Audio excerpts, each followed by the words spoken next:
मेरे एक दोस्त हैं जो कि एक साधक है। एक फैमिली थी जिसने उन्हें कॉल किया। जैसे ही वो उस फैमिली के पास पहुंचते हैं, आप जैसे ही वो पहला कदम रखते हैं, मतलब उस घर के बाहर, घर लॉक होता है अभी तो, दरवाजा बंद होता है, जैसे ही वो उस घर के बाहर कदम रखते हैं, जिसमें कि वो बताते हैं कि मुझे रात के वक्त एक तो मेरे को अजीब सा डर लगता है, दूसरा उसके हस्बैंड ये बताते हैं कि उनके पूरे घर में ना पिछले 1-1.5 साल से ऐसा हो रहा है कि सिंदूर वाले पैरों के निशान उनको उनकी जमीन पे दिखते हैं। एक चीज इन्होंने और बताई कि इनकी जो वाइफ है वो रात में बहुत तेज तेज चिल्लाती, इनकी अलमारी में आग लग जाती थी। तो जैसे ही वो साधक दरवाजे की कुंडी पकड़ते हैं, तो होता क्या है, मुंबई की एक फैमिली होती है, 4 लड़कियां होती हैं, एक बेटा होता है। तो उनकी वाइफ कैंसर के ही चक्कर से एक्सपायर हो गई थी कि उनके ऊपर 4 लड़कियों की शादी का प्रेशर, बेटा सेटल नहीं था, खाने के भी वांदे होने लग गए उनके घर पे, इतनी ज्यादा दिक्कत होने चली गई। अब देखते हैं कि एक लड़की को ना बहुत तेज रात में बुखार शुरू हो जाता है। बगल में ही चौल में ना इनकी एक आंटी रहती थी। वो औरत उसको ये बोलती है कि मैं तुम्हें एक आदमी से मिलाती हूँ। तो वो जो आदमी को भेजती है वो एक साधक होते हैं। वो उनको ये बोलते हैं कि मेरी काली माता को नाले में किसने फेंका। तब वो बच्चे एक दूसरे को देखते हैं और उस साधक उन बच्चों को देखता है। तब वो बताते हैं पापा ने पूरा का पूरा मंदिर उठा के नाले में फेंक दिया।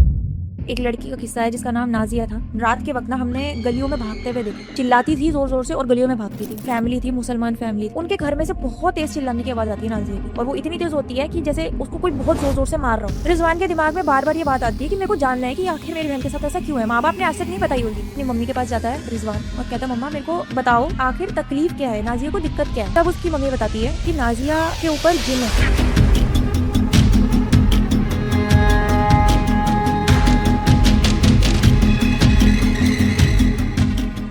तो दोस्तों, कैसे हैं आप सब।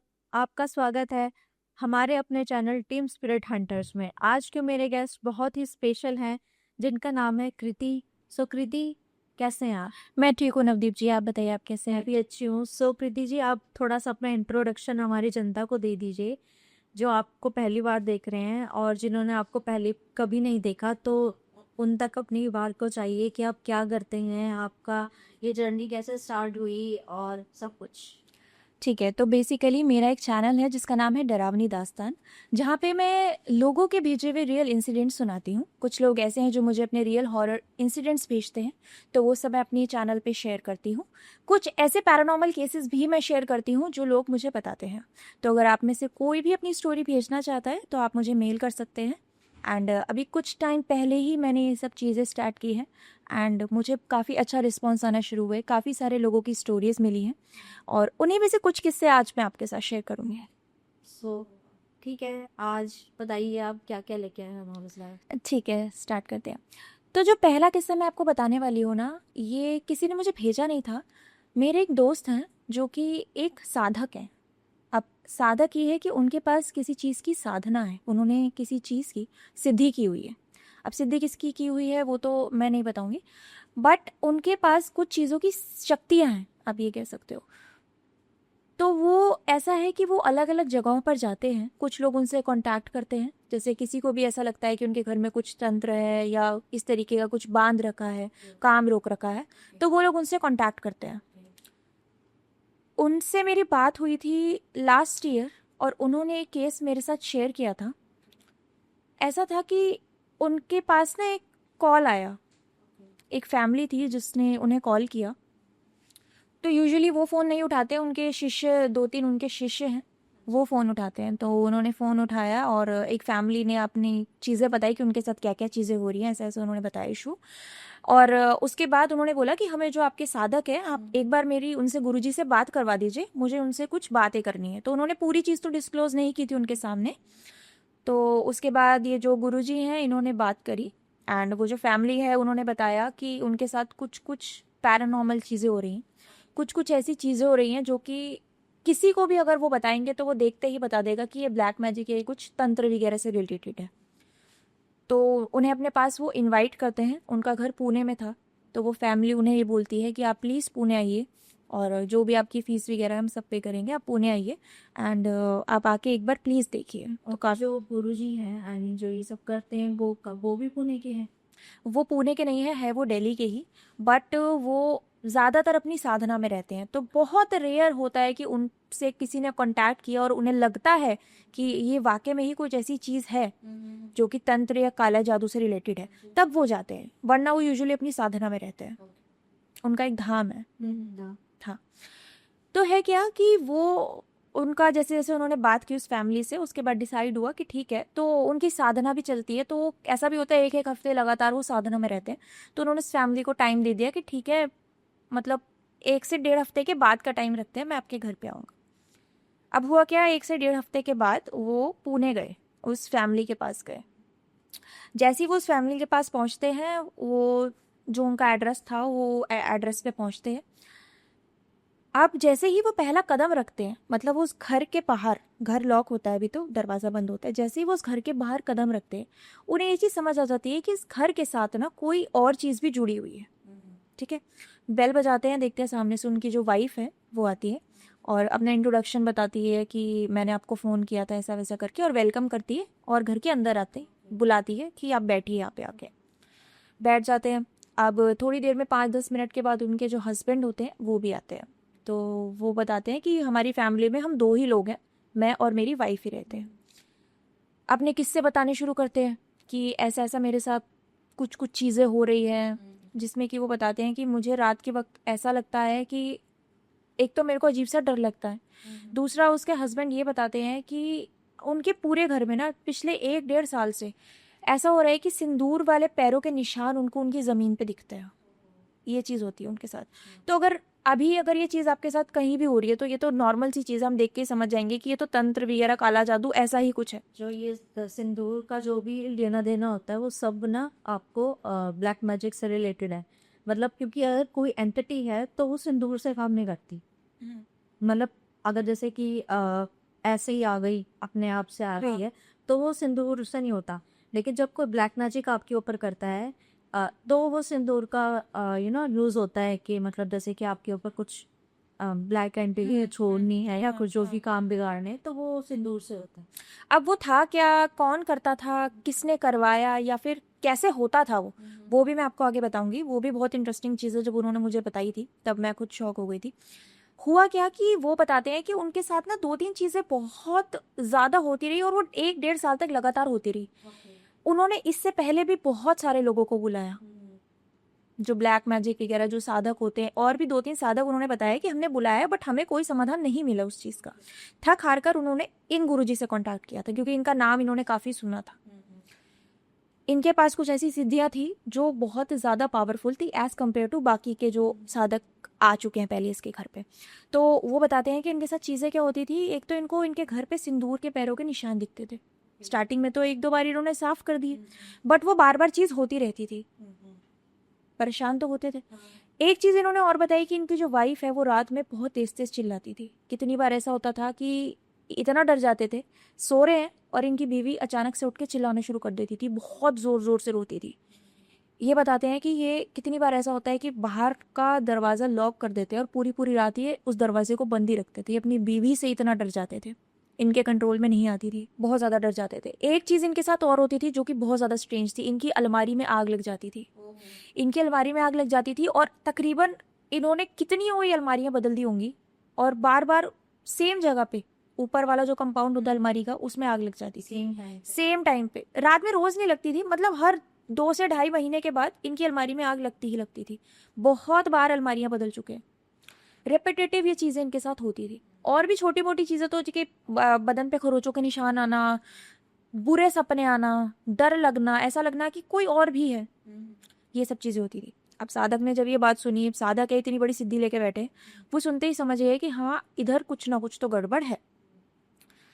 बैठे, उन्होंने चाय वाय पिया और उन्होंने बताया कि ठीक है, आप एक काम करो, मुझे ना अपना घर दिखाओ, मुझे आपका घर का हर एक कोना देखना है, स्पेशली मुझे घर के कोने चेक करने हैं। कोनों में ही नेगेटिव एंटिटीज छुप के रहते हैं। हाँ, तो उन्होंने बोला कि ठीक है, आप मेरे को अपना घर दिखाओ और मेरे को घर के कोने चेक करने हैं। तो वो जो वाइफ और हस्बैंड थे उन्होंने अपना पूरा घर दिखाना शुरू किया। किचन देखी उन्होंने, उनको किचन देखनी थी, किचन का जो चूल्हा था उनको वो देखना था, उन्होंने वो देखा। उसके बाद उन्होंने बोला कि ठीक है, आप एक मेरे को वो जगह दिखाओ जहाँ पे आपकी अलमारी रखी है। तो अलमारी जो थी उनके बेडरूम में रखी थी। तो बेडरूम की तरफ वो लेके जाते हैं husband and wife, bedroom lock होता है। तो जैसे ही वो साधक दरवाजे की कुंडी पकड़ते हैं, कुंडी पकड़ते ही, वो कुंडी को हाथ में लगाते ही उनको एक एनर्जी फील होती है। उनको ये चीज़ समझ आ जाती है कि कोई ऐसी चीज़ है जो कमरे में इनको आने से रोक रही है, किसी ने दरवाज़ा पकड़ रखा है दूसरी तरफ से। ये चीज़ वो समझ जाते हैं। क्या करते हैं, दरवाजे को, एक तो सबसे पहले जो जिनकी सिद्धि थी इनके पास, अपने गुरु को याद करते हैं, उनसे ताकत मांगते हैं कि आप मेरे को ताकत दो, मैं जो चीज़ फेस करने जा रहा हूँ उसके लिए मेरे को शक्ति दो। दरवाज़ा खोलते हैं, सामने अलमारी होती है, अलमारी बाहर से दिख जाता है वो जली पड़ी है अलमारी, क्योंकि अभी रिसेंटली में 1 महीने के पहले वो दोबारा उसमें आग लग जाती है, तो जली होती है पूरी अलमारी। तो जाते हैं, अलमारी को देखते हैं, अलमारी लॉक होती है। अलमारी को जैसे ही खोलते हैं, इनको एक अजीब सी गंध आती है। वो गंध ऐसी कि जैसे जला हुआ मुर्दा होता है ना, इस तरीके की उनको बदबू आती है। अब जितने भी तंत्र वाले लोग हैं, साधक, ऐसे जितने भी लोग हैं ना, वो स्पिरिट्स को सूंघते पहचान लेते हैं। हम आप जैसों को, हम जैसों को लोगों को नहीं आएगी ये चीज़, लेकिन जो आप मतलब जैसे कि जब भी कोई ऐसे नेगेटिव एंटिटी होती है ना कहीं पर भी, तो वहाँ पे ना अजीब सी गंदी स्मेल आने लग जाती है। तो सड़े हुए की, इसकी कोई सड़ा हुआ फ्लैश है, हाँ मर गया है जान, हाँ उस टाइप की, जले हुए की, ऐसे स्मेल आती है। हाँ तो उससे जो होते हैं ना साधक, हाँ तो वो अच्छा पता लगा लेते हैं, उनको सब चीज़ पता चल जाती है। मतलब वही बता रही हूँ कि कॉमन लोग, हम जैसे लोग नहीं पहचान पाएंगे कि यहाँ पे नेगेटिविटी है। नेगेटिविटी स्पिरिट्स को ही सूंघ के वो पहचान लेते हैं। तो हुआ क्या कि उन्होंने जैसे ही अलमारी का दरवाज़ा खोला, उनको एक अजीब सी जले हुए मुर्दे की बदबू आनी शुरू हो गई। वो समझ गई कि इस अलमारी के साथ कुछ ना कुछ गड़बड़ है। अब क्या है, कैसे है, वो ऑन द स्पॉट नहीं बता सकते थे, क्योंकि उसके लिए भी उन्हें, जिनकी वो साधना करते थे, उनकी साधना करके उसके थ्रू पूछना उनको पड़ेगा। अब उन्होंने पूरे घर की रेकी कर ली, उन्होंने वो अलमारी भी देख ली, उन्होंने हर चीज़ देख ली। अब जो सिंदूर के पैरों के निशान थे वो उस टाइम तो वहाँ नहीं थे, लेकिन वो जो फैमिली थी हस्बैंड वाइफ की, उन्होंने फ़ोटोज़ खींच रखी थी और वो फ़ोटोज़ उनको इन्होंने दिखाए। और बाकायदा वो जो फ़ोटोज़ थी ना, वो एक्चुअली वो साधक ने जो थे उन्होंने मुझे भी दिखाई थी और मैंने भी देखी थी। वो बहुत ज़्यादा डरावनी थी एक तरीके से। तो उन्होंने क्या करा, उसके घर की थोड़ी सी मिट्टी ले ली, दहलीज पे हाथ लगा के दहलीज की थोड़ी सी मिट्टी ले ली और ये बोला कि मैं तुम्हारे पास अभी दोबारा आऊँगा, कुछ दिन के बाद मैं तुम्हारे पास दोबारा आऊँगा, ठीक है। तब तक उनके घर के बाहर एक धागा बांध जाते हैं, वो जो बाहर उनकी कुंडी होती है वो एक धागा बांध जाते हैं। मतलब पील दिया है एक तरीके से ना। एक तरीके से मतलब अपनी जो शक्ति है, एक सिद्धि का नाम लेके ये बोल के गए कि मैं आपको यहाँ पे बोल के जा रहा हूँ कि इनको थोड़ा रक्षा करना, इनको नुकसान ना हो। ऐसा बोल के वो वहाँ पे काला धागा बांध के वहाँ की मिट्टी लेके आ जाते हैं। अब जैसे डॉक्टर्स होते हैं कि रिपोर्ट देखने के लिए उन्हें हमारा खून चाहिए होता है, वो देख के बता देते हैं। ऐसी साधक होता है, वो मिट्टी देख के बता देगा इनके घर पे क्या किया हुआ है या इनके साथ क्या क्या है। घर की मिट्टी सब राज खोल देती है। तो वो क्या करते हैं, अपनी साधना वगैरह करते हैं, हर चीज़ करते हैं। तकरीबन 1-1.5 हफ्ता होता है। 1-1.5 हफ्ते के बाद वो उनसे दोबारा बात करते हैं और उनके घर दोबारा आते हैं। तो पुणे, फिर वो दिल्ली से दोबारा पुणे जाते हैं। उनकी वाइफ आती है, ग्रीट करती है, हस्बैंड भी आते हैं और बैठाते हैं। उसके बाद वो वही क्यूरियोसिटी से पूछते हैं कि बताइए गुरुजी कि कैसे कैसे आपको क्या क्या पता चला और मतलब इस चीज़ का समाधान देके जाइए हमें, क्योंकि इससे पहले भी लोग आए हैं, करके बहुत कुछ गए हैं। किसी ने कील टांग दी, किसी ने कुछ कर दिया, बट हुआ कुछ नहीं। तब वो बताते हैं कि आपको मैं एक चीज़ तो बता रहा हूँ, लेकिन क्या आप ये चाहते हो कि आपके सामने मैं ये चीज़ बताऊँ? उसके हस्बैंड के सामने वो ये बोलते हैं। तो वो कहते हैं आप ठीक है बताओ।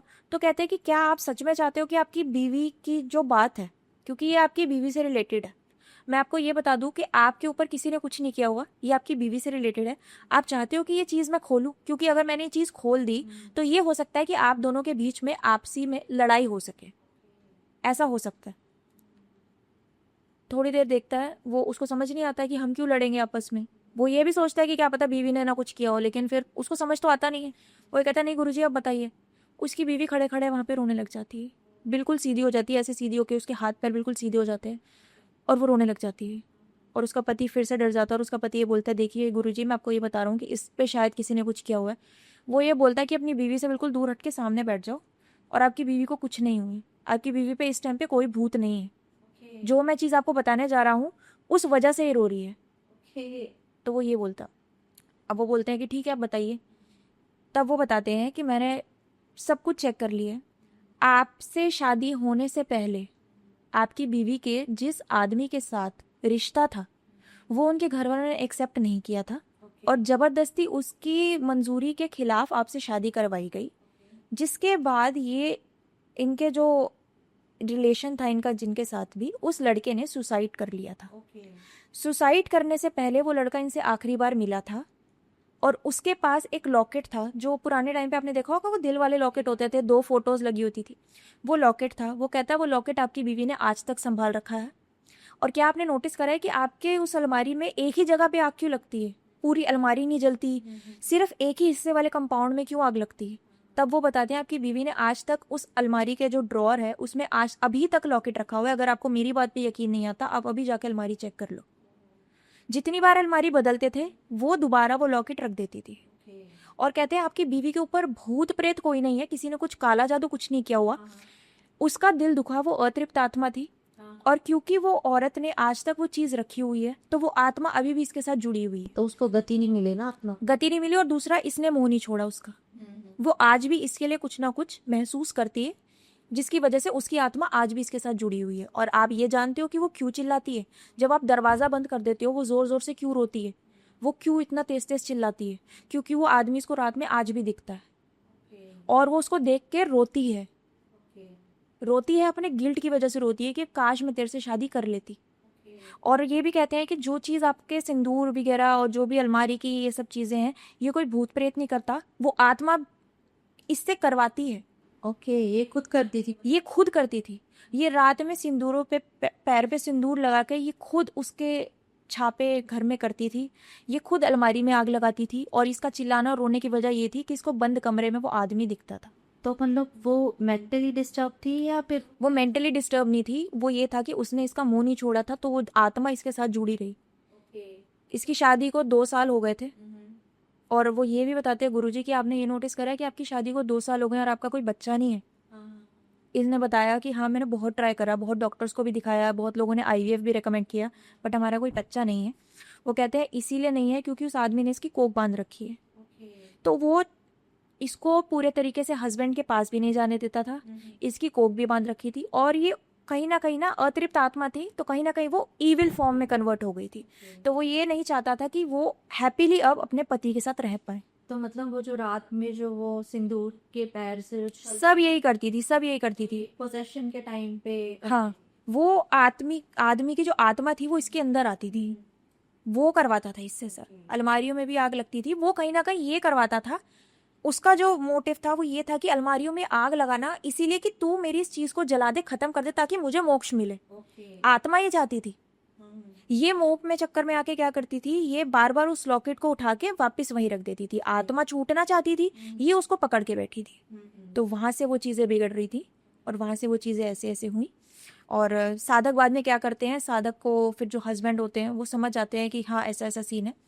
बट अब उनकी वाइफ होती है तो वो ये बोलते हैं कि अब ठीक है गुरुजी, जैसा भी है जो भी है, मैं इसका पास्ट एक्सेप्ट करता हूँ, मुझे नहीं पता था, तो अब आप ठीक है जैसा भी है आप इसका छुटकारा करिए। तो सबसे पहले तो वो साधक जाते हैं और सबसे पहले वो गुरुजी वो उस लॉकेट को उठा के अपने पास रख लेते हैं। और उसके बाद उस घर का पूरा जो भी जैसी चीज़ें होती है उतारा करते हैं। उस औरत में से भी सारा जो भी चीज़ें होती है सब उतारा करते हैं। कम से कम 1-1.5 हफ्ता लगता है उस औरत को दोबारा नॉर्मल आने में। और बोलते हैं कि ठीक है अब, लेकिन ये तुम्हें ध्यान रखना है कि उस आदमी से रिलेटेड अब इसको कोई थॉट नहीं आना चाहिए, ये बिल्कुल भी उसे याद ना करे जब तक उस आदमी को मोक्ष ना मिल जाए। ऐसा था। ये सही बड़ी इंटरेस्टिंग कहानी है। और मतलब होता है कि ना, अगर हम यार वो तो ठीक है, अगर आपका कोई चला जाता है तो इतनी जल्दी से आप मुंह नहीं छोड़ सकते उसका।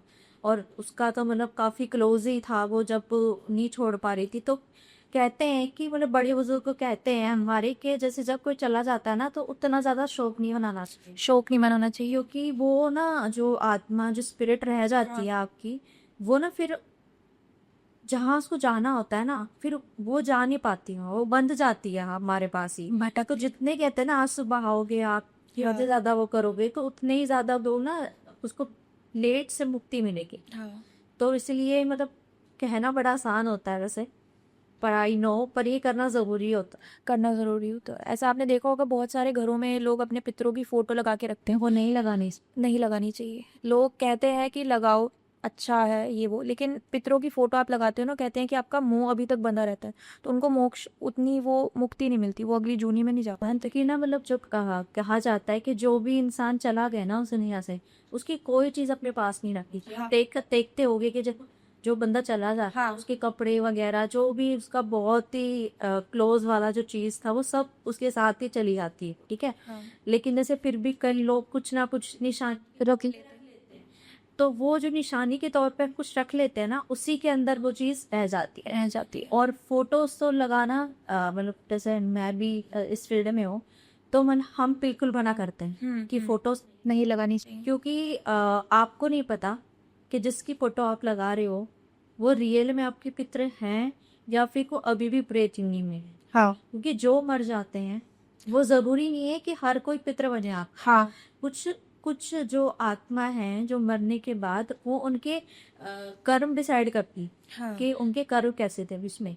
तो अगर आपके कर्म बुरे थे तो आप प्रेत योनि में जाओगे, या फिर आपका अच्छे से किसी ने कुछ पिंडदान नहीं किया या आपकी फैमिली ने कुछ नहीं किया आपका उतना, तो वो फिर भटकती रहती है आत्मा उस मोह में कि भाई मेरा वो करो तब मैं भी मोक्ष मिलेगा। तो बोला जाता है कि फोटो ना अगर आपको रखनी भी है तो ऐसी जगह रखो जहां आप उसको रोज ना देखो। रोज ना देख सकते। बिल्कुल ऐसे दीवार के सामने तो बिल्कुल भी नहीं रखनी चाहिए कि जहाँ पे आपकी रोज नजर जा रही है। हाँ क्योंकि फिर इतना को जुड़ा रह जाता है वहां से इंसान।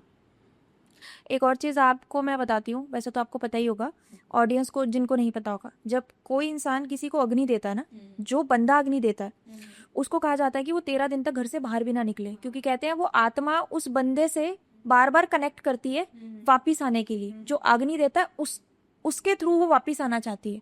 तो उस इंसान को ये भी कहा जाता है कि 13 दिन तक आप घर में रहो। आजकल तो पता नहीं ये सब लोग मानते हैं नहीं मानते, और हमारे मतलब कब मैंने देखा है पुराने टाइम पे तो ये पुराने टाइम पे जब मेरे दादा वगैरह एक्सपायर हुए थे तो हमने देखा था, जैसे मेरे फादर बड़े हैं तो देखा कि जमीन पे वो लोग सोते थे। हाँ उन्हें दाह संस्कार किया उन पे बहुत रिस्ट्रिक्शंस होते हैं। और या फिर जो अर्थी के साथ जाते हैं हाँ। मतलब जो इमीडिएट फैमिली हाँ, हाँ। वही होता है तो नो मच, तो वो लोग ना नीचे सोते हैं, मतलब धरती पे सोते हैं। धरती पे सोते हैं, बेड पे नहीं सोते हैं। और उनको खाना भी ना वैसा मिलता है बिल्कुल सादा। बिल्कुल सात्विक, लहसुन प्याज कुछ नहीं होगा, बहुत सादा खाना होगा।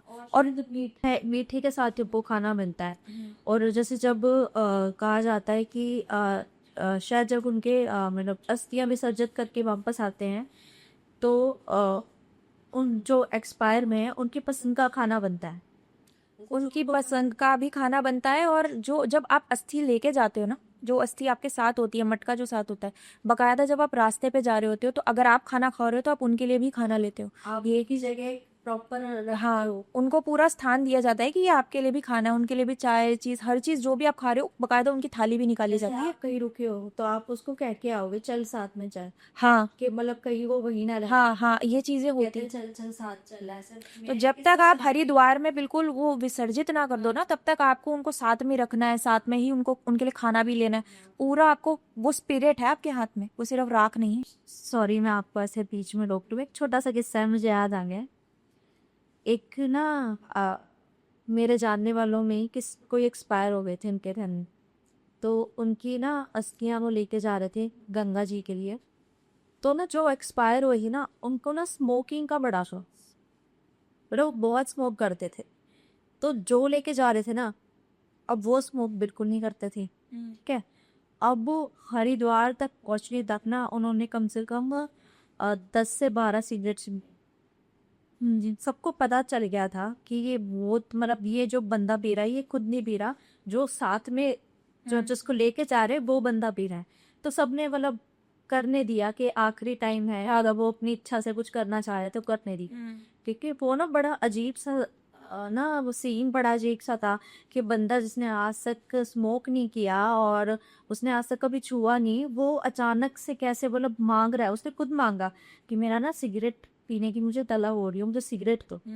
तो क्या एक बार तो बोला कि भाई क्या करना है तुझे, कह रहे हैं फिर उसने चिल्ला के बोला तुझे पता नहीं मैं सिगरेट पीता हूँ, मेरे को सिगरेट दो, मुझे स्मोक करनी है। तो मतलब उसने कम से कम इतनी सिगरेट पी ली कि वो मतलब बहुत ही मतलब अजीब सा लग रहा था और थोड़ा सा घबराहट भी हो रही थी। फिर जब उनको विसर्जित कर दिया, उनका जो विधि विधान से पूरा पिंड दान सब कुछ कर दी, फिर वो उसके बाद से वो ठीक उन्होंने फिर ऐसा कुछ डिमांड नहीं करी। तो चलो आगे बढ़ते हैं अगले किस्से पे। तो अगला किस्सा जो है वो मैं आपको बताती हूँ, वो कहीं ना कहीं काइंड ऑफ स्पिरिचुअल इंसिडेंट है। ये भी इन्हीं साधक के थ्रू मुझे पता चला। तो होता क्या है, मुंबई की एक फैमिली होती है, मुंबई के चौल में रहते हैं। फैमिली में कौन होता है, उनके हस्बैंड वाइफ होते हैं, उनकी 4 लड़कियां होती हैं, 1 बेटा होता। तो है क्या, दरअसल उनके जो वाइफ होती है ना, उनकी वाइफ कुछ टाइम पहले ख़त्म हो चुकी होती है। उसकी वाइफ को कैंसर होता है लास्ट स्टेज का, और क्योंकि चौल में रहते हैं तो गरीब ही होते, बट वो इतना मेडिकल फैसिलिटी अफोर्ड नहीं कर पाते थे, तो उनकी वाइफ कैंसर के ही चक्कर से एक्सपायर हो गई थी। अब होता क्या है कि उसके पापा जो होते हैं ना वो बहुत ज़्यादा स्ट्रेस में आ जाते हैं। रीज़न कि उनके ऊपर 4 लड़कियों की शादी का प्रेशर, बेटा सेटल नहीं था, और वो खुद इतने वेल अर्न इंसान नहीं थे। पहले तो ऐसा होता था कि वो बाहर चले जाते थे बच्चों को छोड़ के काम पे, और पीछे से उनकी वाइफ बच्चे को देख लेती थी, बट अब वो वाइफ भी नहीं थी और बच्चों की रिस्पॉन्सिबिलिटी भी थी। बच्चे हालांकि बड़े थे, बट फिर भी बाप के दिमाग में ही रहता है कि 4 लड़कियों को अकेले छोड़ना, और चौल वाला थोड़ा माहौल तो अनसेफ भी रहता था। तो बीच बीच में टाइम मिलता था तो ऑटो चलाते थे, और जब ऐसा लगता था कि अब घर पे मेरी ज़रूरत है तो उस टाइम पे घर पे रहते थे, जिसकी वजह से उनकी जो कमाई थी वो अब लिमिटेड हो गई थी। पूरा दिन नहीं चला पाते थे, काम पे नहीं जा पाते थे, तो लिमिटेड कमाई हो गई थी।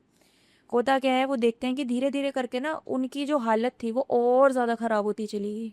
और ज़्यादा ख़राब का मतलब, जितना वो, अब उनके घर में ऐसा होता था कि सबको खाना तो एटलीस्ट मिल ही जाता था, अब वो भी इतना ज़्यादा धीरे धीरे करके कम होता चला गया। खाने के भी वांदे होने लग गए उनके घर पे, इतनी ज़्यादा दिक्कत होने चली गई। उनकी बेटी है, 2 बेटियां जो थी उनकी कोचिंग में पढ़ाती थी, ट्यूशन देती थी। एक बेटी उनकी एक कंपनी में काम करती थी, सेल्स में काम करती थी। तो होता क्या था, उनको एक दिन खबर मिलती है कि जो उनकी लड़की है उसको नौकरी से निकाल दिए। तो घर आती है, डिप्रेस्ड होती है थोड़ा, और वो कहते हैं कोई बात नहीं, परेशान मत हो। एक बेटी जो उनकी होती है वो सबसे छोटी होती है, तो उसी के चक्कर से ये अपना घर पे रहते हैं। तो उस लड़की की तो नौकरी चले जाती है, और वो देखते हैं कि उनकी धीरे धीरे करके ना बहुत सारी चीज़ें ख़राब होती चली गई। अब उनको सबसे ज़्यादा चीज़ जो हिट करती थी ना वो ये था कि उनके घर में ऐसा था कि बीमारी लगती चली गई। बीमारी लगती चली गई का मतलब ये कि जो उनकी घर की जो लड़की थी जिसकी नौकरी छूटी थी ना, वो एक तरीके से डिप्रेशन में थी। तो वो एक ही कोने में बैठी रहती थी, कुछ किसी से बात नहीं करना, कुछ खाना नहीं। तो डिप्रेशन भी एक तरीके से बीमारी ही है, मानसिक बीमारी, ऐसा था। अब ये क्या करते हैं कि देखते हैं कि कुछ दिन के बाद ऐसा होता है कि ऑटो चलाते चलाते ना इनका पैर ट्विस्ट हो जाता है, हल्का सा ही ट्विस्ट हो जाता है, लेकिन ये अपना पैर हिला नहीं पाते हैं। इनको बहुत ज़्यादा दर्द होता है उसको हिलाने में। थक हार के बहुत दिन के गैप के बाद, क्योंकि वो फाइनेंशियल उनकी कंडीशन इतनी थी नहीं कि अभी चोट लगी तुरंत डॉक्टर के पास चले, बहुत टाइम के बाद ये जाते हैं डॉक्टर के पास। तकरीबन 1 महीना हो चुका है, तब वो डॉक्टर उन्हें बताते हैं कि आपका पैर 1 महीने से फ्रैक्चर है। और अब उनको नहीं पता था, उनके पैर में दर्द होता था। तो मैं ये बता रही हूँ ना कि उनकी फाइनेंशियल कंडीशन इतनी स्ट्रांग नहीं थी कि वो अभी दर्द हो रहा है तो वो तुरंत जाके दवाई ले। कुछ ऐसे लोग जो फैसिलिटीज़ अफोर्ड नहीं कर सकते, वो ये सोचते हैं कि ये घाव है, ये चोट है, अपने आप टाइम के साथ चले जाएगी। तो उन्होंने भी ऐसे ही सोचा था, बट वो टाइम इतना ले गई कि वो फ्रैक्चर में बदल गई।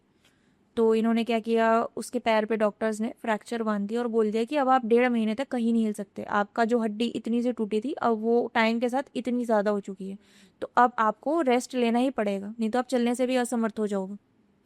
बेटी काम से चली गई, बाप ऑटो चलाने से चला गया। अब बची 2 बेटियां जिनके बेस पे घर चल रहा था। लड़का वर्किंग नहीं था, एक छोटी बच्ची थी। तो लड़का और जो लड़की थी वो थोड़े छोटे थे, पढ़ाई करते थे वो। तो ये जो 2 लड़कियां थी ये ट्यूशन्स जाती थी, ट्यूशन्स देने जाती थी। अब देखते हैं कि एक लड़की को ना बहुत तेज़ रात में बुखार शुरू हो जाता है। वो जो 2 वर्किंग थी उसमें से एक लड़की को बहुत तेज़ बुखार शुरू हो जाता है। अब ये देखते हैं, ठंडे पानी की पट्टियाँ रखते हैं, कुछ नहीं होता है। पूरी रात देखते हैं, वो लड़की बिल्कुल गर्म तप रही होती, और ये पट्टियाँ रखते जाते हैं, उसके पूरे पैर पे बर्फ़, ये वो ठंडा पानी डाल, ये कर वो कर, कुछ नहीं होता। थक हार के डॉक्टर के पास लेके जाते हैं, डॉक्टर दवाई दे देता है, दवाई से ठीक हो जाती है, लेकिन उसके साथ अब ये चीज़ दोबारा होती जाती है। हर दूसरे दिन उसको बुखार चढ़ जाता है, जिसकी वजह से अब वो क्या करती है कि वो ऑफिस जा ही नहीं पाएगी, क्योंकि उसकी हालत ही नहीं है। अब वो ऑफिस जाना छोड़ देती है, जिसके बाद उसको ऑफिस से नोटिस आ जाता है कि आने की ज़रूरत नहीं है, अगर आप बीमार हो तो आप घर पे रहो, रेस्ट करो, हम कोई और हायर कर लेंगे। तो ये क्या करती है, परेशान तो रहती है, जैसे बुखार चढ़े वैसे दवाई खाओ, जैसे बुखार चढ़े वैसे दवाई खाओ। एक लड़की उनकी ठीक होती है जो कि अभी भी वर्किंग होती है, जो कि अभी ट्यूशन्स दे रही होती है। तो उसी की कमाई से अब इनका घर पे गुजारा चल रहा होता। अब कमाई इतनी सी और खाने वाले इतने सारे लोग। दूसरा, चौल का हमेशा किराया जाता था हर मत। तो इनकी जो लाइफ थी वो दिन पर दिन बहुत ज़्यादा हार्ड होती चली गई। अब ये क्या करते हैं, बगल में ही चौल में ना इनकी एक आंटी रहती थी जो इनकी हालत देखती थी और एक दिन वो उस आदमी के पास आती है और उसे बताती है कि मुझे ऐसा लगता है कि तेरे घर में किसी ने कुछ किया हुआ है, इतनी सारी बीमारियां, इतनी सारी दिक्कतें, ये सब एकदम से नहीं आ सकती। पहले तो उसकी बात को इग्नोर कर देते हैं, लेकिन वो कहती है अगर तू चाहता है तो बता, मेरे पास एक ओझा है, वो आके एक बार देख जाएगा। तो वो एक ओझा को बुला के लाती है और इनका घर जो है चौल इनके कमरे को देखता है और बताता है कि तुम्हारे घर पे किसी ने कुछ कराया हुआ है, ऐसा वैसा करके घर की छतों पे हर कोने में कील ठोक के चला जाता और बोलता है कि इतने इतने दिन में तुम्हारा सब सही हो जाएगा, मैंने उतारा कर दिया। ठीक है, कुछ भी सही नहीं होता, वो चीज़ वैसी चलती रहती है। लड़की अभी भी बीमार होती रहती है, बाप अभी भी फ्रैक्चर पे है, उसका 1.5 महीना पूरा नहीं होता। इतने ही टाइम में वो देखता है कि जो उसका लड़का है वो भी बीमार होना शुरू हो गया और उसके लड़के को ना एक अजीब सी चीज़ हो जाती थी, उसके लड़के की बॉडी पे ना बहुत तेज़ खुजली होती थी और इतनी तेज़ होती थी कि वो इतनी तेज़ खुज जाता था कि वो खरोच के अपनी स्किन से खून निकाल लेता था। वो इतनी तेज़ तेज़ अपने आप को खुजलाता था। उसका बाप ये पूछता है कि ऐसा ऐसा करके कि मतलब क्या क्या दिक्कत है तुम्हारे को, क्या क्या हो रही है। डॉक्टर के पास लेके जाता है, डॉक्टर उसको क्या करते हैं, दवाई दे देते हैं कि ऐसा ऐसा करके आप ये दवाई लगाओ, सही हो जाओगे। तो अब ये भी था कि जो वो पैसा कमा भी रहे थे ना, खाना तो पूरा पड़ नहीं रहा था, लेकिन उनको बीमारी ऐसी होती जा रही थी कि जो वो कमा रहे उसको उसमें लगाना पड़ेगा ना चाहते हुए भी। बीमारियां, ये सब चीज़ें ऐसी हो रही हैं, इसको नहीं इग्नोर कर सकते। तो वो लड़की की जो कमाई थी बेचारी की, थोड़ा बहुत घर का खाना, किराया, अपना आना जाना खर्चा और बीमारियों में पैसा जा रहा था। उसके बाद ये क्या करते हैं, वो देखते हैं कि वो जो ओझा बांध के गया था, वो जो कील लगा के गया था, वहां से तो कुछ नहीं हुआ। तो अब क्या करते हैं, ये ऐसे ही बात करते करते एक और ओझा के बारे में पता करते हैं। वो आता है, इनका घर देखता है। वो इनके घर पे क्या करके जाता है, वो इनके घर पे लाल कलर के धागे बांध के चला जाता है, कपड़े बांध के चला जाता है कि तुम्हारे घर पे किसी ने कुछ करा रखा है, शमशान से तुम्हारे घर पे कोई क्रिया हो रखी है, ऐसा ऐसा करके बताता है और अपने चीजें करके चला जाता है। पहला ओझा कील डाल के चला जाता है, दूसरा वाला जो ओझा है वो कपड़े टांग के चला जाता है। अब ये देखते हैं कि इनका 1.5 महीना पूरा हो जाता है, इसके पापा का पैर वैर सही होता है जैसा तैसा करके। अब ये दोबारा निकलते हैं अपने ऑटो वगैरह पे, क्योंकि अब इनके घर की हालत तो बहुत ज़्यादा ख़राब हो गई थी। कमाने वाले अब ये और इनकी एक बेटी, बच्चे 2 पढ़ाई कर रहे हैं और 2 जो लड़कियां हैं वो अनएम्प्लॉयड हो चुकी है, उनके पास काम नहीं है। तो अब क्या होता है, धीरे धीरे वो देखते हैं कि एक दिन क्या होता है, ऑटो चलाते हैं जब ये, इनका एक्सीडेंट हो जाता है। तो जो इनका ऑटो का जो आगे वाला हिस्सा है वो टूट जाता है, गाड़ी से वो क्रैश हो जाता है। अब इनके पास इतने भी पैसे नहीं है कि उसको ऑटो को ही सही करा सके, पैसे ज़्यादा लगने थे और ये इतना अफोर्ड कर नहीं सकते थे, क्योंकि अगर बेटी की 1 महीने की पगार ऑटो में लगा देंगे तो क्या खाएंगे, और ये बीमारियों में जो उनके बेटी की बीमारी में और लड़के की दवाइयों पे हर महीने खर्चा हो रहा है वो कैसे होगा। बहुत परेशान होते हैं।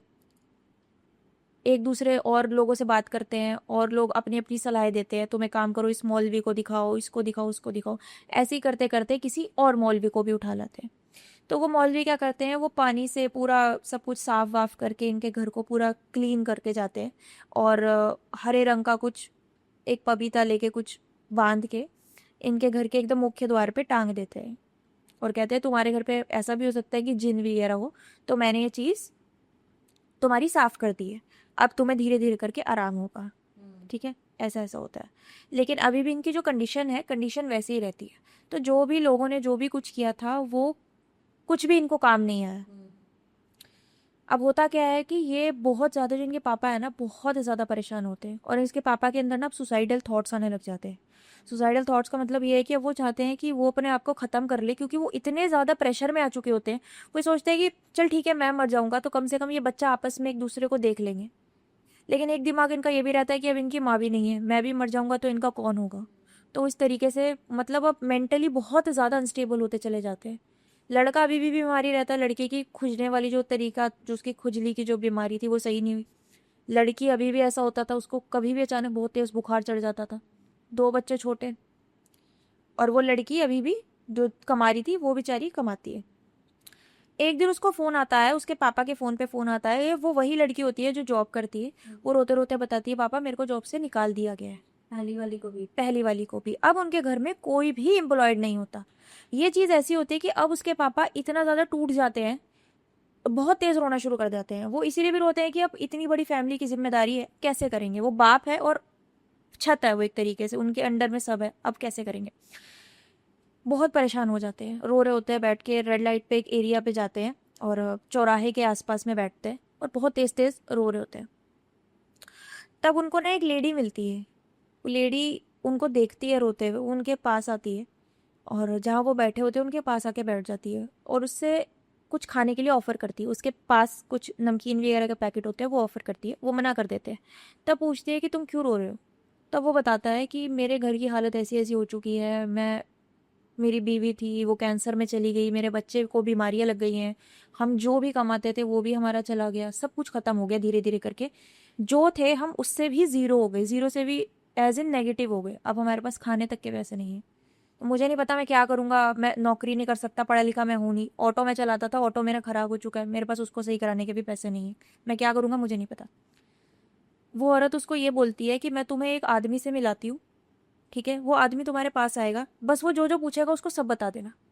वो औरत के अंदर से पता नहीं, अब जैसे अगर आपको मैं चीज़ बता रही हूँ, आपके मन में ना कहीं ये इमोशन ये वाला होगा कि वो आदमी कैसे कमा के उन्हें खिलाएगा, ये चीज़ आ रही होगी ना, ऐसी उस औरत के मन में आई। तो इमोशनल होके उसने उसको बोला कि ठीक है, मैं तुम्हारे घर शाम को एक आदमी को भेजूंगी, बस तुम वो जो जो पूछेगा उसे बता देना। तो वो जो आदमी को भेजती है वो एक साधक होते हैं, उनके पास कुछ सिद्धियाँ होती हैं और वो काली माँ के बहुत बड़े पुजारी होते हैं, ठीक है, बहुत ही बड़े हैं। तो वो जैसे ही उसके चौल में जाते हैं, उसके कमरे में जाते हैं, वो देखते हैं कि उसके घर में कोई आया तो किसी ने कोनों में कील ठोक रखी है, किसी ने आके ओझा ने कपड़े बांध रखे हैं, किसी ने पपीता लगा रखा है। तो ऐसे ऐसे करके उसके घर में बहुत सारी चीज़ें होती है, अलग अलग लोगों के द्वारा उसके घर में बहुत सारी चीज़ें होती है। तो कहते हैं कि अच्छा एक बात बताओ, ये सब किसने किया? तब वो बताता है कि हम कभी किस ओझा को बुलाते थे, कभी हमने किस मौलवी को बुलाया, हमने सब ट्राई किया, हमारा कुछ नहीं हुआ। तब उन्होंने बोला अच्छा एक बात बताओ कि तुम्हारे घर में मैंने कोई मंदिर नहीं देखा, क्या तुम किसी की पूजा नहीं करते? तो वो चुप रहते हैं, वो कुछ नहीं बोलते।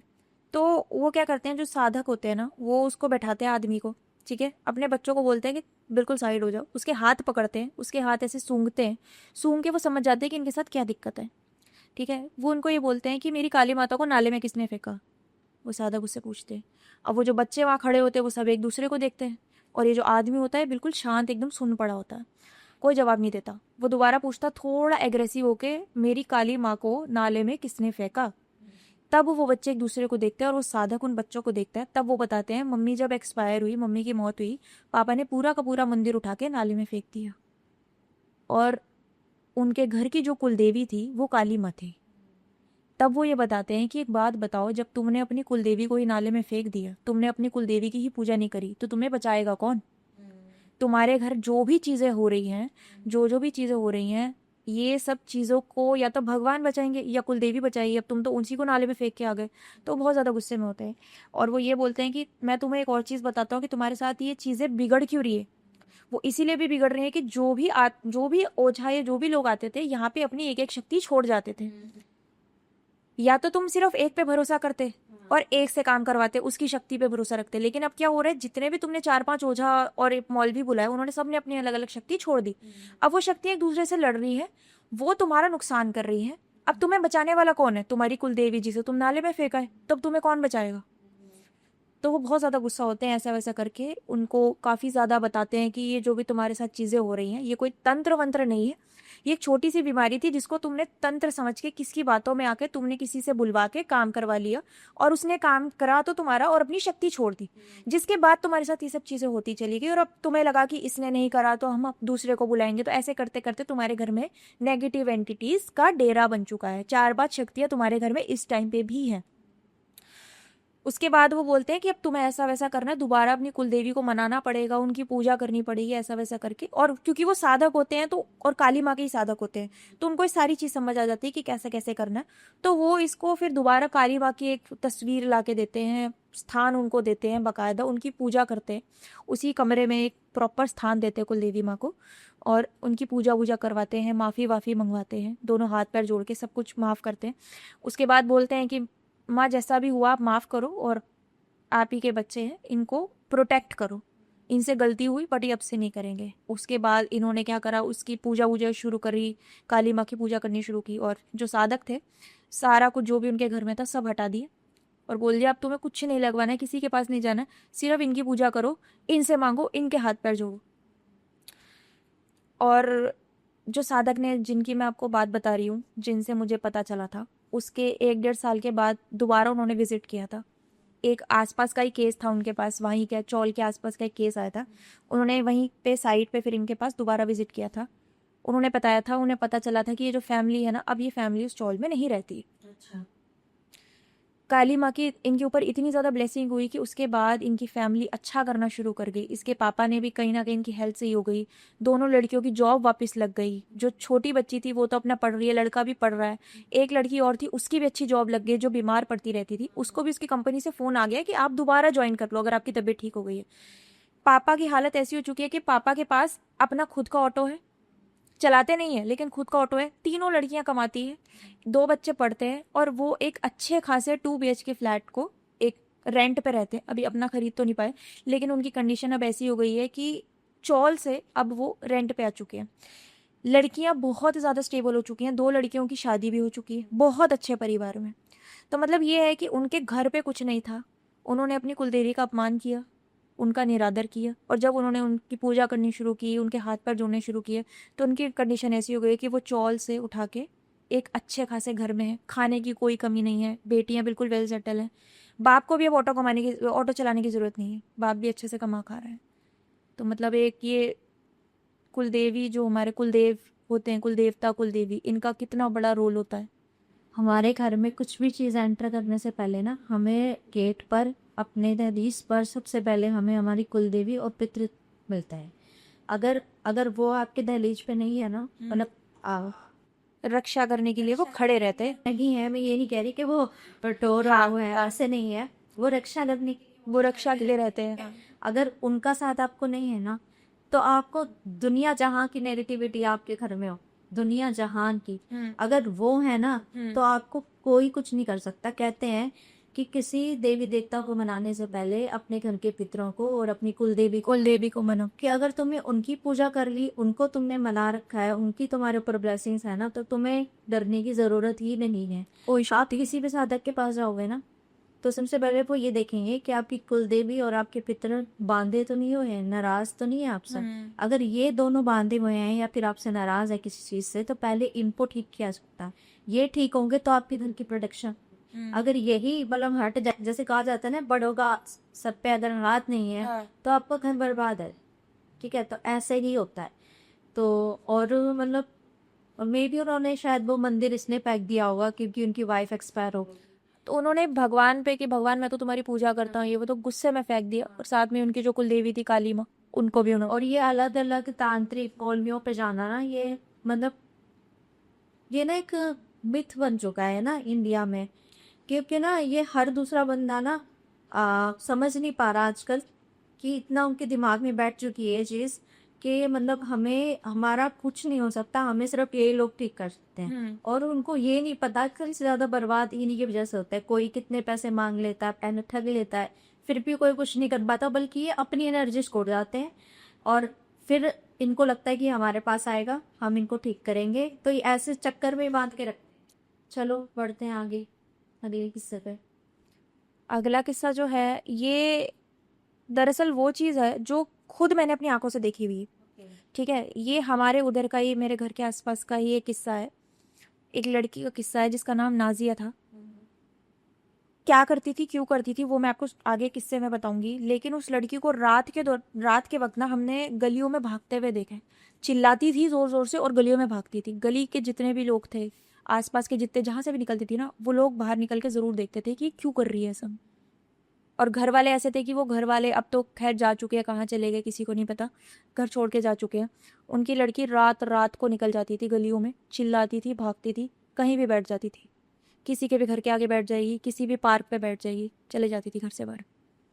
पूरी चीज़ क्या थी वो तो बाद में पता चली थी, लेकिन जिस दौरान वो वहाँ रहते थे, 3-4 साल वो फैमिली वहाँ रही है। 3-4 साल में उनके घर में बहुत सारी चीज़ें हुई है। मतलब पूरे आसपास में सिर्फ उनके घर की बातें होती थी। परेशान होकर उन्होंने घर छोड़ भी दिए।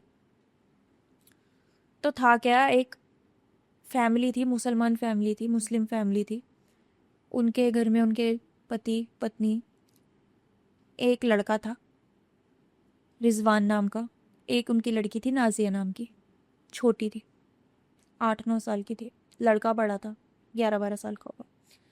लड़के के घर में, क्योंकि लड़का बड़ा था, तो गली में जाना, क्रिकेट खेलना, आस पड़ोस के बच्चों में रहना, तो उसके दोस्त वोस्त सब बातें बातें करते थे, खेलते थे आपस में। तो उसके लड़के के बहुत सारे दोस्त थे।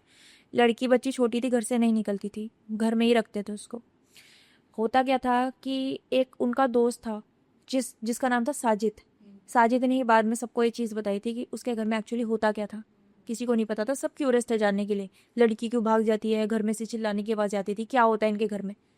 तो वो लड़का जो जिसकी बात बता रही हूँ, साजिद ने बताया थी ये चीज़, सबको बताई थी। तो साजिद क्या था, रिजवान का दोस्त था। तो उसके घर आया जाया करता था, उसके घर खेले जाता था।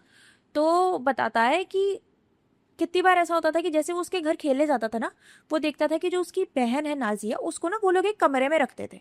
उनका एक रूम था, उसमें ही रखते थे, कमरा बाहर से बंद रखते थे। जब भी कोई घर में आता था, सबसे पहले उसके मम्मी पापा का ये काम था कि उसकी लड़की को, नाजिया को, हटा के कमरे में बंद रखते थे, नहीं आने देते थे लोगों के पास। तो होता क्या था कि वो लड़की चुपचाप रहती थी। कितनी बार ऐसा होता था, साजिद जाता था रिजवान के घर, तो वो लड़की को देखता भी नहीं था, क्योंकि वो कमरे में बंद रहती थी। जब तक वो रहता था, लड़की कमरे में बंद रहती थी। खेलता कूदता था, बात करते थे, जो भी लड़के आपस में एक दूसरे से खेलना कूदना बातें करते थे। तो रिजवान का साजिद का रिजवान के घर आना जाना था। अब क्या हुआ, एक दिन जब साजिद आता है, साजिद ये बताता है कि गेट हल्का सा खुला था और उसने देखा कि जो नाजिया है ना, वो दीवार की तरफ बैठी हुई है और अजीब सी ना उसके चेहरे के एक्सप्रेशन ऐसे है कि वो डर रही है किसी चीज से। वो देखता है और वो साजिद को ये बोलता है कि मेरे को ऐसा लग रहा है नाजिया को कुछ डर लग रहा है, नाजिया का चेहरा देखो, नाजिया किसी चीज से डर रही है। तो साजिद क्या करता है, सबसे पहले जाता है, वो दरवाजा बंद कर देता है और बोलता है कि तू यहाँ पे आता तो है, लेकिन तू नाजिया के कमरे में नहीं जाएगा, वो जो कर रही है उसे करने दे। ऐसा करने के बाद अपना वापस वही खेलना कूदना चल रहा होता है बच्चों का। उसके बाद क्या होता है, 1-2 दिन और बीतते हैं। 2-4 दिन के बाद जब साजिद दोबारा उनके घर आता है, वो देखता है कि नाजिया ना सोफे पे बैठी होती है। तो जैसे उसकी मम्मी की नज़र पड़ती है कि साजिद आया है, वो नाजिया को इशारा करती है कमरे के अंदर जा। तो नाजिया उसकी मम्मी को अजीब तरीके से घूर के देखती है, थोड़ा अजीब तरीके से। तो साजिद देखता है कि नाजिया ने गुस्से में अपनी मम्मी को घूर के देखा है। तो उसकी मम्मी चुप करके अंदर चले जाती है, नाजिया वहीं बैठी होती है। उसके बाद उसकी मम्मी नाजिया को कुछ नहीं बोलती। साजिद को रिजवान ले जाता है अपने कमरे में और बोलता है अब नाजिया बाहर बैठी है तो हम कमरे में खेलेंगे। मतलब ये था कि अगर घर में कोई आ रहा है तो या तो नाजिया अंदर जाएगी और नाजिया जहाँ बैठी है उसे वहीं बैठे रहने देंगे, तुम लोग अंदर जाओगे, नाजिया के साथ में नहीं रहोगे। थोड़ी देर में देखते हैं कि नाजिया ना बहुत तेज तेज चिल्लाने लगती है। अब साजिद देखता है, साजिद को डर लगता है। साजिद कहता है कि तेरी बहन क्यों चिल्ला रही है इतना। तो रिजवान कहता है काम कर, तू ना अभी घर चला जा, मैं तेरे साथ कल खेलने आऊँगा। साजिद को वो भेज देता है। अब क्या होता है कि उसी रात को ना उनके घर में से बहुत तेज चिल्लाने की आवाज़ आती है नाजिया की, और वो इतनी तेज होती है कि जैसे उसको कोई बहुत जोर जोर से मार रहा हो। और उसके घर के आस पड़ोस के जितने लोग होते हैं ना, सब अपने घर से निकल के बाहर आते हैं और जोर जोर से इसका दरवाज़ा पीटने लगते हैं, इसके मम्मी पापा का, कि दरवाज़ा खोलो। इसके मम्मी पापा डर के आते हैं और दरवाज़ा खोलते हैं, पूछते हैं क्या हुआ। जितने भी लोग बाहर खड़े होते हैं सब गुस्से में बोलते हैं कि या तो अपनी लड़की को मार रहे हो, इतनी तेज तेज आवाज़ आ रही है उसकी चिल्लाने की, क्या कर रहे हो तुम ऐसा, हमें भी जानना है। अभी तक भी आती थी लेकिन अब आवाज़ें इतनी ज़्यादा तेज होने लग गई, क्या कर रहे हो, हमें लड़की देखनी है सबसे पहले, तो लड़की दिखाओ। तो जिद पे अड़ जाते हैं। अब ये लोग मना करते हैं कि नहीं हम तुम्हें लड़की नहीं दिखा सकते, क्योंकि ये तो छुपा के रखते थे अपनी लड़की को। जिद पे अड़े रहते हैं कि नहीं हम नहीं दिखा सकते। तो एक लेडी को बोलते हैं अच्छा ठीक है आप आओ और बाहर से देख के इनको बता देना कि सही है लड़की, लड़की को हमने कुछ नहीं किया। तो आती है, दरवाज़ा हल्का सा खोलती है, देखती है कि लड़की नाजिया अंदर आराम से बैठी होती है चुपचाप। इसको ट्रस्ट हो जाता है कि हाँ कुछ नहीं मारा पीटा, नॉर्मली बैठी हुई है, हो सकता है किसी और वजह से चिल्ला रही होगी। बाहर आके इन सबको बताती है, मोहल्ले वालों को, कि लड़की ठीक है, लड़की को कोई परेशानी नहीं है। फिर पूछते हैं कि अच्छा आपकी लड़की क्यों चिल्ला रही है। तो कहते हैं कि इसको बुरे सपने आते हैं। ऐसा कहने के बाद सारे लोग अपने अपने घर चले जाते हैं। कुछ दिन बीतते हैं और वो देखते हैं कि रात के वक्त ना नाजिया चिल्लाते चिल्लाते ना घर से बाहर भाग जाती है। अब ये वो चीजें थी जब लोगों को पता चलने लग गया था कि इनकी जो लड़की है वो रात रात में चिल्लाती हुई घर से भाग जाया करती थी। 8-9 साल की बच्ची के लिए कितना मतलब ये कितना मतलब ट्रॉमेटाइजिंग। और वो क्यों चिल्लाती थी ये भी मैं आपको बताऊंगी। और जब आपको पता चलेगा ना, वो चीज़ आज तक मिस्ट्री है। और वो फैमिली कहाँ चली गई वो किसी को नहीं पता। वो लड़की सही होगी नहीं होगी वो भी किसी को नहीं पता। या वो लड़की इस तरीके से इसी चीज़ के साथ पूरी ज़िंदगी रहेगी शायद। तो हुआ क्या, वो चिल्ला के भागती गई अब ये लोग क्या करते हैं, गली मोहल्ले में जितने लोग हैं सब देखते हैं, डरते हैं, और एक फैमिली होती है वो पकड़ के नाजिया को उसके घर छोड़ के आती है, और पीछे से देखते हैं उसके मम्मी पापा भी घबराते हुए ढूंढते हुए नाजिया को इधर उधर कि हमारी लड़की कहाँ चली गई, इस तरीके से देखते हैं, और बताते हैं कि देखो तुम्हारी बेटी इतना तेज चिल्ला रही थी। तो नाजिया को फटाफट से कमरे के अंदर कर देते हैं, थैंक यू वगैरह बोल के, ठीक है आपने हमारी लड़की की मदद की, बंद कर देते हैं गेट।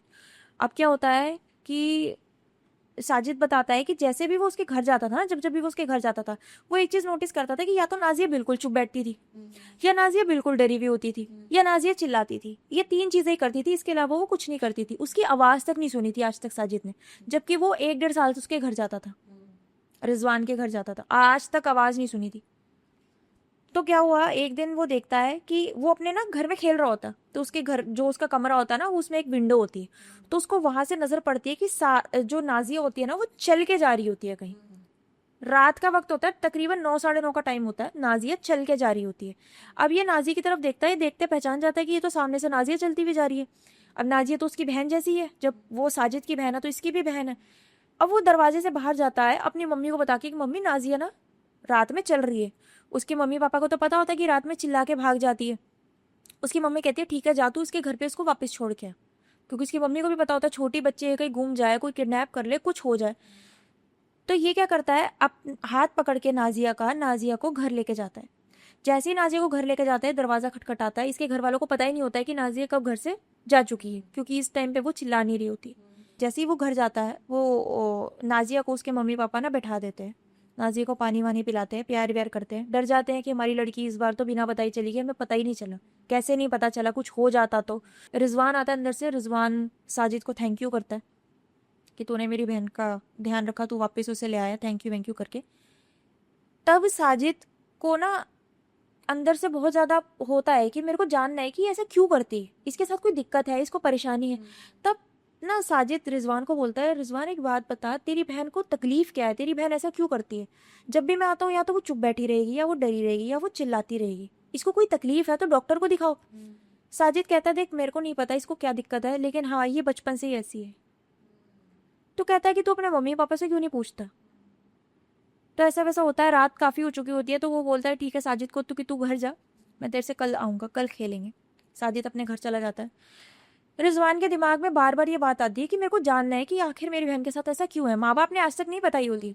अपनी मम्मी के पास जाता है, देखता है ना नाजिया थोड़ी अनकंफर्टेबल सी ना उसकी मम्मी की गोदी में लेटी होती है। उसकी मम्मी जैसे तैसे करके ना कोशिश करती है नाजिया को कंफर्ट देने की, और नाजिया को सुला रखा होता है, तो अपनी गोदी में उसने नाजिया को सुला रखा होता है।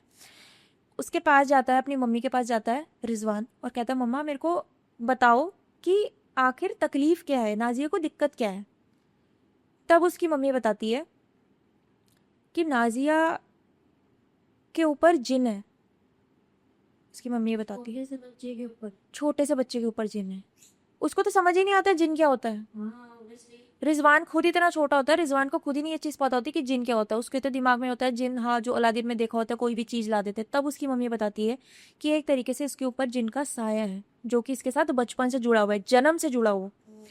तब उसकी मम्मी बताती है, और उसके पापा भी आते हैं। जब उसके पापा को भी पता चलती है, और हालांकि उसके पापा को पता होता है कि नाजिया के साथ ये चीज़ क्या है, तब वो साजिद को बताती है कि बहुत साल पहले ना, जब मैं गांव में रहती थी, यूपी के गांव में रहती थी इसकी मम्मी, जो इसकी अम्मी का जो मायका था यूपी के गांव में, उस टाइम पे ना वहाँ पे कहते थे कि जिन का साया घूम रहा है।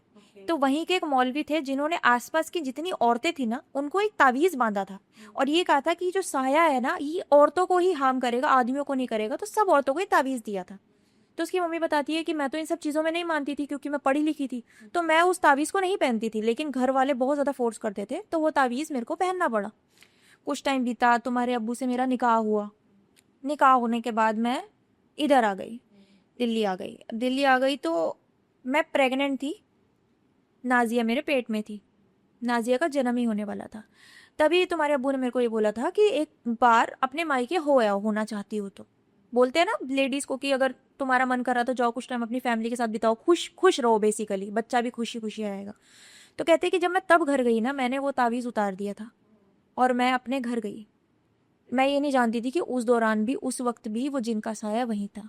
नाजिया का जन्म होने वाला था। उसके बाद मैं कुछ टाइम अपने मायके में रही, उसके बाद मैं दिल्ली आई। दिल्ली आने के बाद नाजिया का जन्म हुआ, सब सही था।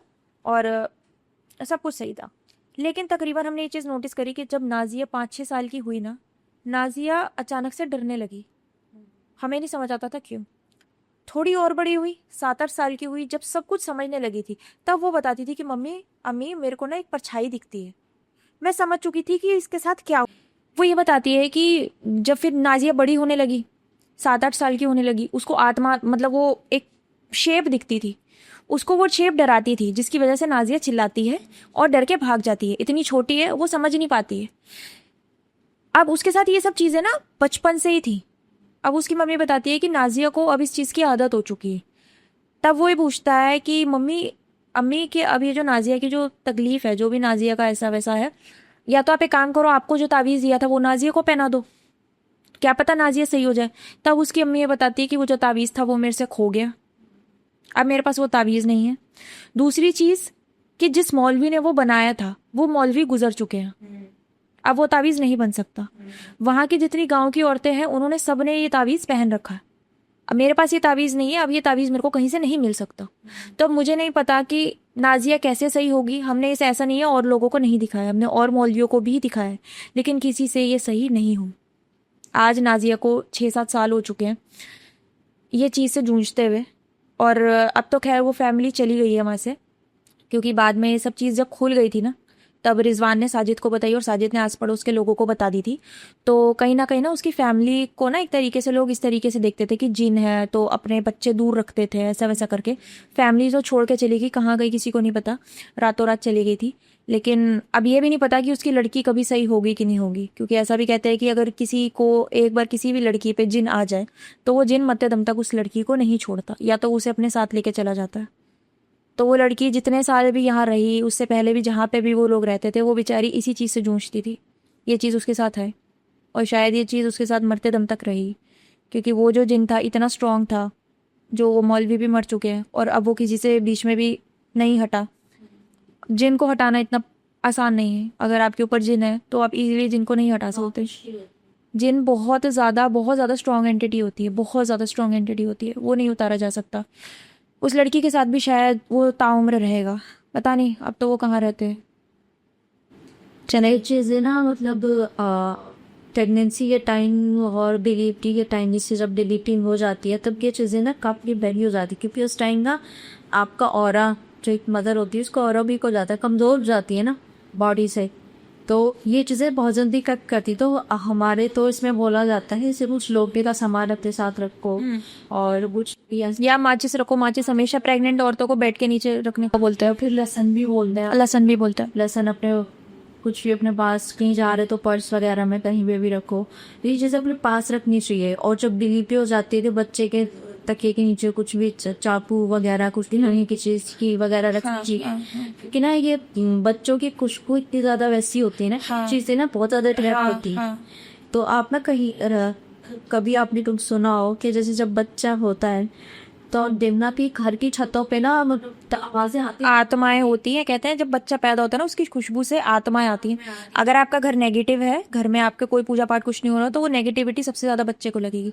इसलिए कहते हैं ज़्यादा लोगों को भी मत दिखाओ बच्चा। हाँ, तो हमारे तो क्या होता है कि ना पहले होता ना, अब तो जैसे शहर हो गया तो अब ये चीज़ पॉसिबल नहीं है। कि ऐसा होता था कि जैसे जिस रूम में बेबी और मदर होती है, उस घर के आगे ना थोड़ा सा आग जला के रखते हैं।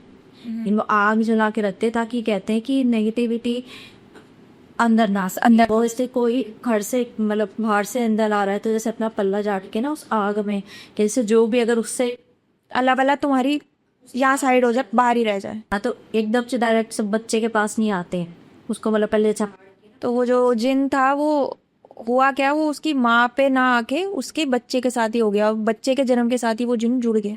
तो अब जन्म के साथ जो चीज़ आती है वो नहीं जा सकती। और क्या पता वो जन्म से पहले से ही जुड़ गया उससे, ये भी हो सकता है, क्योंकि वो तो ताबीज़ उसने खो गया था ना, उससे तार दिया था वहाँ जाके वहाँ। ये भी हो सकता है। तो आज का पॉडकास्ट बहुत ही अच्छा था, बहुत इंटरेस्टिंग और डरावनी आपकी स्टोरीज हमारे साथ शेयर कर। तो हम नेक्स्ट टाइम ज़रूर मिलेंगे आपसे, और आप अच्छी स्टोरीज हमारे लिए फिर लेके आना हमारी।